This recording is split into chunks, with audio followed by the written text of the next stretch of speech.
ওকে, তো আপনার প্রশ্ন আছে যে যদি জীবনে কোনো সমস্যা আসে তাহলে কি করব।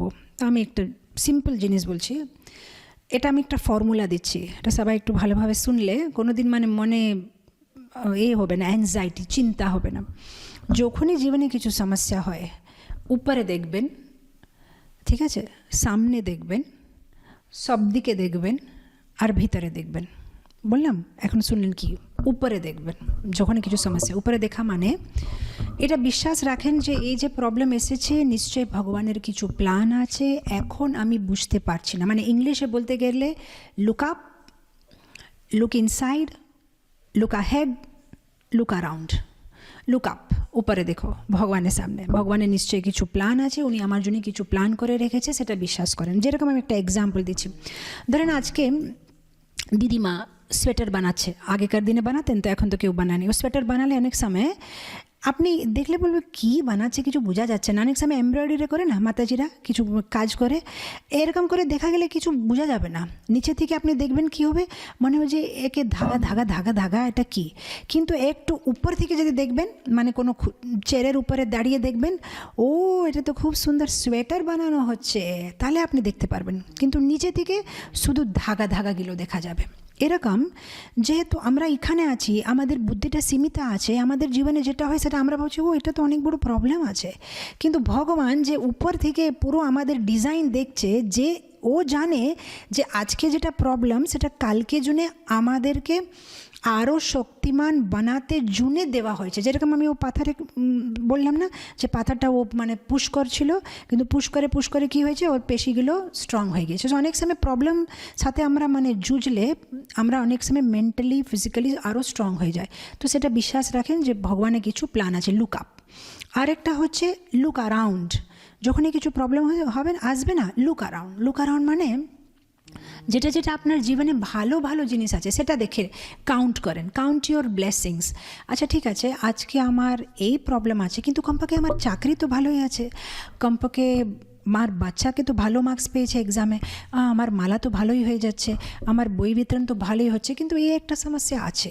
তো কাউন্ট ইউর ব্লেসিংস, যেটা যেটা আপনার কাছে ভালো ভালো আছে সেগুলো কাউন্ট করেন। তো লুক আপ, ভগবানের প্ল্যান, লুক অ্যারাউন্ড, আর আমার জীবনে ভালো ভালো কী আছে আগে কাউন্ট করে দেখেন। যেরকম একটা কাহানি আছে না, একটা লোক পাহাড়ের উপর থেকে ঝাঁপ দিতে দেরি হচ্ছে, একটা সাধু বলছে দাঁড়াও দাঁড়াও কী করছো, বলছে না আমি আর বেঁচে থাকতে চাই না। বলছে কেন? বলছে আমি যার সাথে বিয়ে করতে চাচ্ছিলাম ও মেয়ে অন্য কার সাথে বিয়ে করে নিয়েছে, আমি এখন মরে যাবো। বলছে আচ্ছা আচ্ছা দাঁড়াও দাঁড়াও, তুমি তো মরেই যাবে তো? হ্যাঁ মরে। তাহলে তোমার যে বাইকের চাবি আছে আমাকে দিয়ে দেবে, কমপক্ষে আমার কাছে একটা বাইক থাকবে, বাইক 1 লাখ টাকা দাম। হ্যাঁ বলছে ঠিক আছে। বলছে আমি দাঁড়াও দাঁড়াও, তুমি মরেই যাচ্ছ, তোমার মানি পার্সটা দিয়ে দেবে, তোমার মানি পার্সে তো অনেক পয়সা আছে, আমার কাজে লাগবে। হ্যাঁ ঠিক আছে, পার্সটা নিয়ে নাও। দাঁড়াও, তোমার যে শার্ট আছে তো first class Louis Philippe shirt আছে, দামি আছে, ওটা দিয়ে দাও, এমনি তো তুমি তো মরে যাবে। যখন এক এক করে বলছে ওকে, তখন ওর মনে পড়ছে হ্যাঁ আমার কাছে ভালো বাড়ি আছে, ভালো গাড়ি আছে, আমার এডুকেশন আছে, আমার কাছে পয়সা আছে, তাহলে আমি কেন যে ঝাঁপ দিয়ে মরবো না, আমি মরবো না, আর সব কিছু ফেরত দাও, আমি চলে যাচ্ছি। তো সাধুর মানে একটা যুক্তি ওকে বুঝাতে জন্য। তো এরকম লুক অ্যারাউন্ড, আমার কাছে কী কী আছে সেটা দেখে সন্তোষ করো।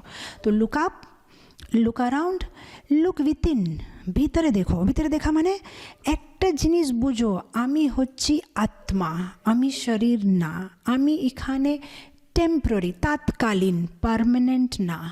আজকে এই শরীরটা পেয়েছি, কালকে অন্য শরীর পাবো। যেরকম আমি বলছি, ধরেন আপনি একটা রুমে সবাই বসে আছে, আপনার বাচ্চাটা একটা কি কোনো মানে কি বলে কোনো বই দেখছে, কোনো সিনেমা দেখছে, আর সিনেমাতে ভূত আছে, আর ভূত সবাইকে ধরে নিচ্ছে, আর আপনার বাচ্চা চিৎকার করছে মা। তখন আপনি বলে এটা সিনেমা, চিৎকার করছো, কিছু হবে না, দেখ আমি তোর কাছে দাঁড়িয়ে বসে আছি না, হাত ধরে, ভয় করার কি আছে, টিভির ভিতরে হচ্ছে তো ওটা। আপনি কি কত ইজিলি বুঝে গেলেন যে এটা টিভির ভিতরে হচ্ছে, তোমার কিছু হবে না। সেরকম আমাদের বুঝতে হবে এটা তো আমার শরীর সাথে হচ্ছে, আমার কিছু হবে না, আমি তো আত্মা, আমার কিছুই হবে না। যদি গাড়ির টায়ার পাঞ্চার হয়ে গেলে আপনি কি কাঁদেন না, কি আছে আরেকটা টায়ার লাগিয়ে দেবো? তার মানে আমাদের বুঝতে হবে যেটা হচ্ছে এটা আমার শরীর সাথে, কিন্তু আমি তো শরীর না, আমি হচ্ছি আত্মা। আজকে শরীরটা পেয়েছি, আজকে এরা হচ্ছে আমার বন্ধু, এরা হচ্ছে আমার পরিবারজন, কাল অন্য জন্মে অন্য লোকেরা হবে। তো সেটা যখন আমরা মানে বুঝতে চেষ্টা করি অনেকটা আমাদের ভালো লাগে। তো look up, look around, look within, look ahead. অনেক সময় কী হয়, একটা সমস্যা নিয়ে আমরা এত মানে ওটাকে ধরে রাখি যে অন্য কিছু আমরা দেখতেই চাই না। ধরেন আমি আপনাকে একটা রুমের ভিতরে বন্ধ করে দিয়ে দিয়েছি, এখন আপনি দরওয়াজা খুলছেন, মাতাজি দরওয়াজা খোলেন, মাতাজি আমাকে কেন লক করে দিয়েছেন, দরওয়াজা খোলেন। আপনি পুরো দিন এরকম করতে পারবেন, কিন্তু যদি কেউ বুদ্ধিমান আছে বলবে থাক বন্ধ করে দিয়েছে তো, আমি দেখি কোথাও জানালা আছে নাকি, বাথরুম থেকে কোথাও বার করা যাবে নাকি, ও এখানে তো আরেকটা দরওয়াজা আছে, এই তো এটা খুললে আমি চলে যেতে পারি। এখন কি হলো, যখন আপনার মাইন্ডটা ওখান থেকে আপনি বার করে দিলেন, তখন আপনার আরও আইডিয়া এসেছে কী করলে ভালো হয়। কিন্তু যদি আপনি ওখানেই বসে থাকবেন, মাতাজি দরওয়াজা খোলেন, মাতাজি দরওয়াজা খোলেন, তাহলে কিছু হবে না। এরকম আমরা কি করি, একটা সমস্যা নিয়ে বসে থাকি, এটা তো হচ্ছে না, এটা আরে ঠিক আছে হচ্ছে না, ছেড়ে দাও, অন্য কিছু দেখো, হতে পারে আরেকটা দরওয়াজা খোলা আছে, তুমি দেখলেই না সেটা, কিন্তু তোমার ফোকাস এটাতে আছে। তো বুঝতে পারছো, তার মানে look up, look around, look within, look ahead, সামনে দেখো। আর অনেক সময় কিছু খারাপের ভিতরে কিছু ভালো থাকে, আর অনেক সময় কিছু খারাপ আমাদের সাথে হলে সেটা ভালো হওয়ার একটা সংকেত থাকবে। কেন? এটা হচ্ছে ভগবানের রুল, রাত পরে দিন হয়, দিন পরে রাত হয়। চন্দ্রমাকে কেউ বলতে পারবে না যে তুমি দাঁড়াও দাঁড়াও যাবে না, আমার রাত দরকার আছে। চন্দ্রমাকে যেতেই হবে, আর সূর্যকে আসতেই হবে, আর আবার বিকেলবেলা সূর্যকে যেতেই হবে, আর চন্দ্রমাকে আসতেই হবে। এটা তো একটা রুটিন। এরকম সুখের পরে দুঃখকে আসতেই হবে। আপনি কিছু করলে মানে আপনি পারবেন না। এটা কয়েনের দুই পাশের মতো। আর যদি আপনি একটা 1 টাকার কয়েন নেবেন, দুই পাশটা পাবেন না, কিছু সেটা প্রহ্লাদ মহারাজ বলেছে, আমি বলছি না, ভাগবতম বলেছে, সুখের সাথে দুঃখ পাবেন ফ্রি ফ্রি ফ্রি, আর দুঃখের সাথে সুখ পাবেন ফ্রি ফ্রি ফ্রি। যখনই জীবনে সুখ আছে রেডি থাকেন, দরওয়াজাতে দুঃখ আছে এখনই বেল মারবে, আর যখনই জীবনে দুঃখ আছে রেডি থাকেন, দরওয়াজাতে সুখ আছে এক্ষুনি বেল মারবে, আর আপনাকে দরজাটা খুলতে হবে। তো সেটা নিয়ে আমাদের মাইন্ডটা আমাদের প্রিপেয়ার রাখতে হবে। অবশ্য অনেক কিছু বলা যায় এটার ব্যাপারে, বাট আমি যে সংক্ষেপে যেটা আপনাকে বোঝাতে পারি, I hope it helps you.